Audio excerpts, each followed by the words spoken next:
A mesquinhez de uma saca de soja a mais, um gado a mais, sabe, faz com que a pessoa avance até por cima de nascentes para... Já ouvi desculpas das mais... Tipo, eu preciso dessa parte da nascente para poder custear pelo menos o óleo do trator, né? Já vi coisas assim que são...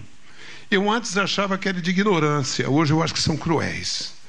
Porque as informações nossas são tão grandes e as informações produzidas pelos próprios setores que exploram a terra são tão competentes, tem quadros pessoais, quadros de pesquisa tão competentes, que não é ingenuidade, é mesquinhez mesmo.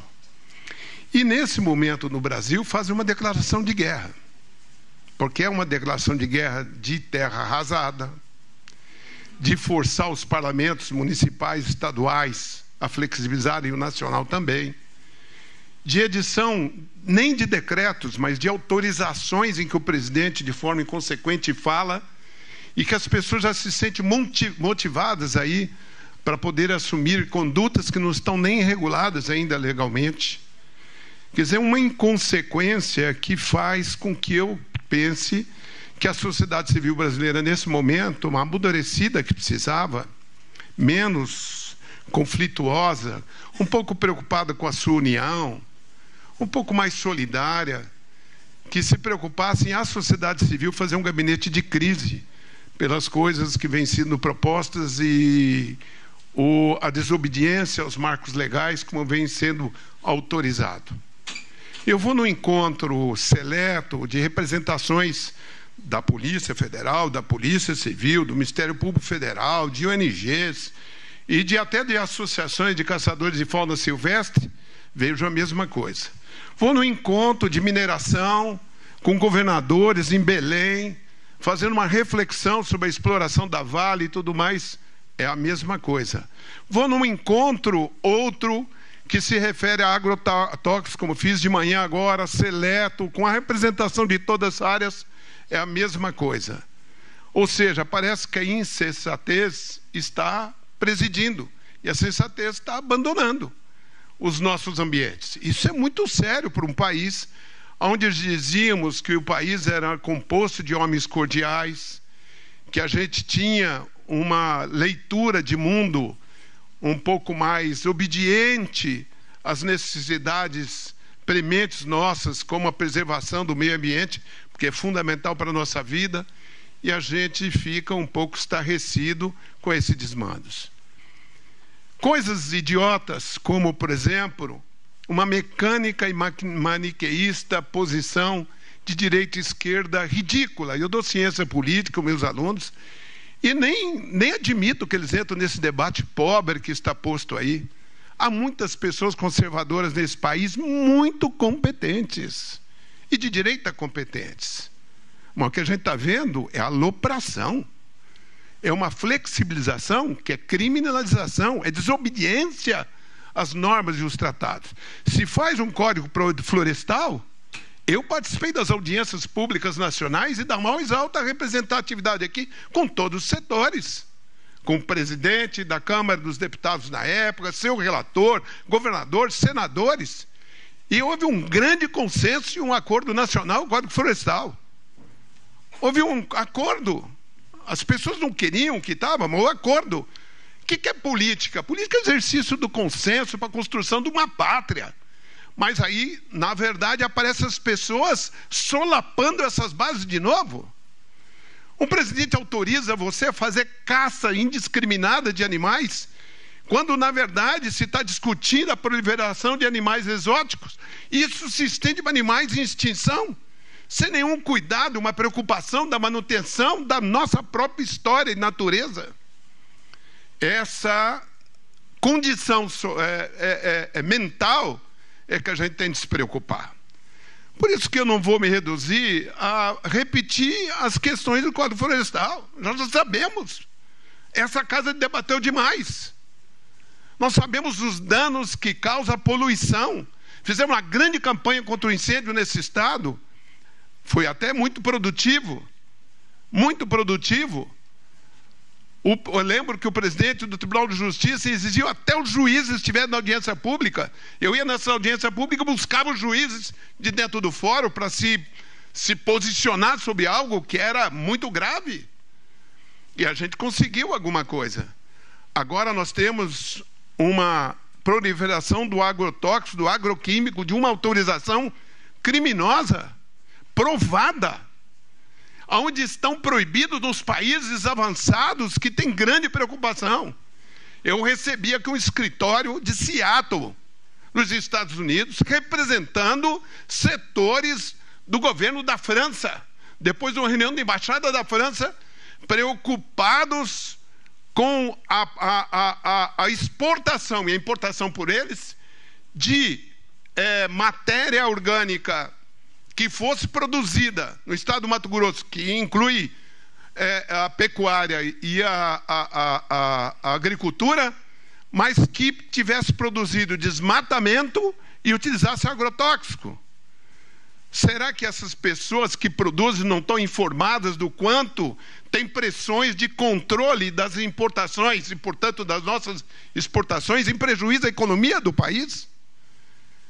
A lei recente aprovada em vários países da Europa, há estados dos Estados Unidos recente, há entidades que começam a organizar, escritórios especializados começam a organizar.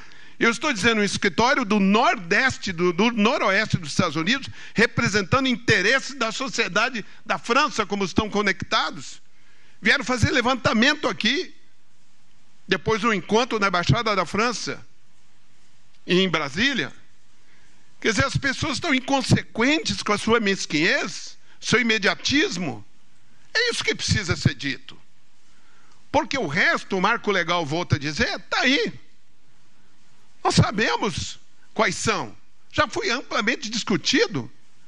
E aí querem roer a corda numa traição incrível aos interesses mais fundamentais da sociedade brasileira, que é justamente a sua qualidade de vida, é o interesse de ter saúde, quando os dados são gritantes. Tem promotores de justiça que me autorizam a dizer que seus filhos autistas nasceram provavelmente porque estiveram no mesmo local onde foi pulverizado com agrotóxicos. E são 3 promotoras de justiça. E uma 4ª que está fazendo, ou fez, exames em São Paulo, que viveram em lugares determinados de cidades como Primavera, como Campo Verde. E a gente tem dificuldade de afastar a aplicação de veneno. A gente tem dificuldade de afastar os depósitos. Uma dessas cidades, anulamos 2 leis. E as câmaras municipais fizeram as leis à noite para autorizar de novo. Ou seja, elas agem em favor de quem? Nós estamos dizendo que não é para aplicar, nós estamos dizendo para ter cuidado. Então as coisas chegaram num ponto lamentável em que alguém tem de gritar do outro lado também. Eu me surpreendi quando vi 2 grandes plantadores de soja desse estado me dizerem que estavam prontos para lutar contra o pivô. Não acreditei no primeiro momento. E depois reafirmaram, porque seus técnicos estão informando do futuro para os seus próprios filhos, para aqueles que vão herdar suas terras, do problema do aquífero. Eles estavam dizendo que essas pessoas estão muito famintas, sócio deles, estavam, na verdade, produzindo uma condição da terra, a exemplo de alguns lugares do mundo, porque seus técnicos competentes demonstraram que era possível acabar seu negócio. E você fala para a pessoa, e a pessoa está tão desesperada de pegar um carreto a mais de soja, que não te ouve. E alguém está falando contra esse Estado? Por exemplo, deputado Lula, deputado Barranco. Aqui na Assembleia, eu já pude dizer, no encontro que teve aqui bem polêmico, há uma grande preocupação com a taxação do agronegócio. Eu digo, antes de discutir isso, precisa discutir o excedente econômico. Alguém não sabe o que é excedente econômico? O dinheiro que está indo embora daqui, que não é aplicado aqui, porque volta a dizer, e dizendo como no deserto, Todo mundo sabe, todo economista sabe, que a agricultura não faz emprego. Ela estabiliza até um ponto e se ela tiver desenvolvimento tecnológico, ela diminui. Lucas do Rio Verde, volta a dizer. Lucas do Rio Verde tinha o maior IDH do Brasil. Hoje tem lugares que a polícia não entra de violência. E a gente sabe por quê? Queríamos mais um promotor de criminal e mais um juiz criminal. Por que isso? Porque o excedente econômico não é transferido para a criação e geração de emprego. E qualquer economista sabe que o que gera emprego é indústria. Desenvolvimento de emprego é indústria. Por isso que o país parou nesse momento. Por que parou? Porque parou o incentivo. E as indústrias não funcionam. Não é porque a agricultura parou. É porque a indústria parou. Então, a grande política de Mato Grosso era trazer o excedente econômico, como várias regiões fizeram. São Paulo, regiões como Ribeirão Preto, por exemplo, construíram um aparato industrial com excedente econômico das usinas, se transformou em uma referência mundial. Por que Alagoas, Sergipe mantém atrasado? Porque, na verdade, não aplica o excedente econômico ali. Então, nós não estamos preocupados com políticas, não. Agora, para aplicar o excedente econômico, precisa também ter uma economia sustentável. Vale a pena gritar? Talvez sim, né? Porque quem passou pela discussão do Código Florestal e achou que tudo estava acertado. Quem trouxe todos os dados que a universidade trouxe, o centro de pesquisa trouxeram, mostrando o veneno que está em nossas comidas, em nossa vida e nosso ar. E as pessoas não ouvem. O que mais você pode falar? Isso é uma declaração de guerra. É uma declaração de guerra contra a saúde da população, uma declaração de guerra contra o nosso habitat, é uma declaração de guerra em favor da mesquinhez, da apropriação egoísta da riqueza do Estado.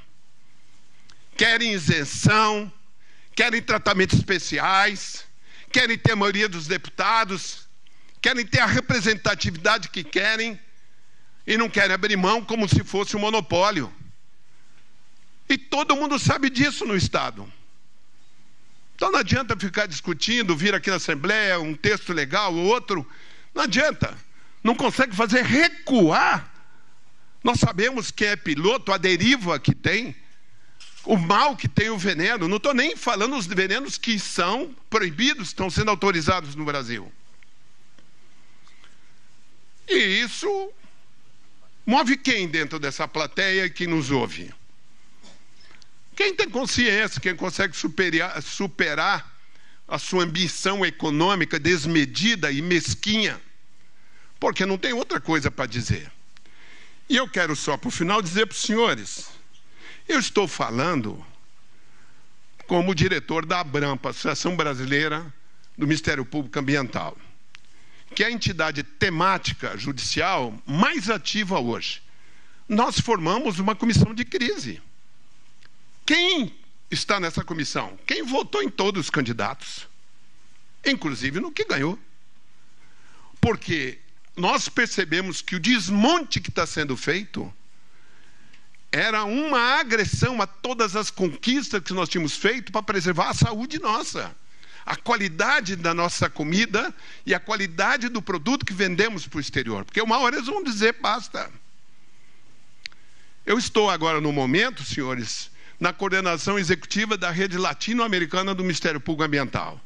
Conheço toda a realidade hispano-americana. Acabei de vir e organizei um congresso em Costa Rica. Organizei 6 seminários em Medellín, em Lima, Buenos Aires, Porto Alegre, Assunção. Tinha recebido 2 convites do Banco Mundial agora para fazer isso que eu estou falando para os senhores, do Banco Mundial, organizado em Assunção também. Estou indo no Congresso no México falar isso. Nós estamos numa relação. Eu conheço a atuação do Ministério Público Ambiental das legislações, das decisões da América Latina.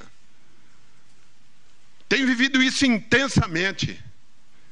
Um dia eu estava dando uma palestra na Faculdade de Direito da Universidade Autônoma do México, e aí eles estavam dizendo da maravilha das legislações do Ministério Público, da sua atuação, da SEMA, dos institutos e organizações que nós tínhamos no Brasil. E eu parece que fazendo o vaticínio, quando eu fui falar, falei para eles, isso é um muro legal. que nós estamos segurando a duras penas, não se fiem que isso fica sem luta, e vocês estão tentando erguer o muro. E o que aconteceu de repente? Esse muro está ruindo.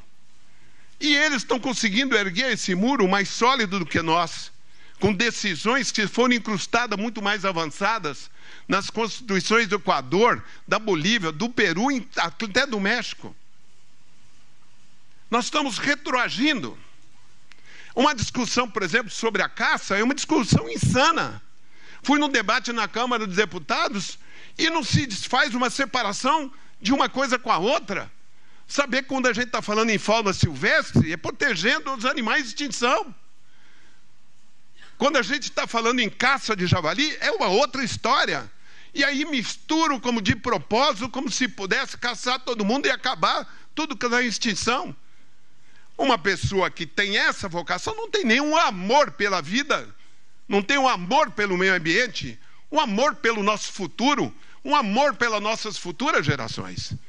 Portanto, meus queridos, terminando, vocês acham que eu vou vir aqui usar um microfone para, num momento desse, de uma crise dessa, que todo mundo sabe dessas coisas fora da casinha que estão acontecendo, que eu venho aqui falar novamente de Código Florestal com pessoas tão competentes aqui, depois de uma grande luta para afirmá-lo? Se a gente não tem valor, ouça, justamente aqueles que conspiram contra, se a gente não tem valor de garantir os marcos legais, eles também não terão a garantia de que seus marcos legais serão no futuro garantidos. Porque quem joga pelo desperdício, pela desconstrução, está jogando para o caos. E é vítima desse caos. E finalizo. Quando foi do processo de impeachment da Dilma, meus alunos diziam para ler com respeito que sempre me tiveram, sabendo, sem partidarismo, sem vinculação, que não podia fazer a quebra constitucional, que é preciso tomar um cuidado quando faz, que é preciso valorizar o processo eleitoral, a democracia, que é a melhor coisa que nós já criamos na história da humanidade até agora, que não sabemos mais coisas, somos tão ruins que é o melhor que a gente criou. E que a gente precisa aprofundar a participação dessa sociedade, deixar as populações participarem.